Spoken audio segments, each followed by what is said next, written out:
If your Honda Accord's Apple CarPlay is glitching or refusing to connect, don't head to the dealership just yet.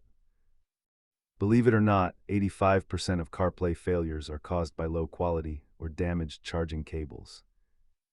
Let's walk through the diagnostic steps to identify the exact cause of your connection blackout. Start with these basic software resets before checking any physical hardware components. Check your iPhone settings to ensure CarPlay hasn't been accidentally restricted or blocked. Physical obstructions like lint in your charging port can stop data transfer even if the phone still charges. Differentiating between a software bug and a hardware failure helps you decide if you need a mechanic.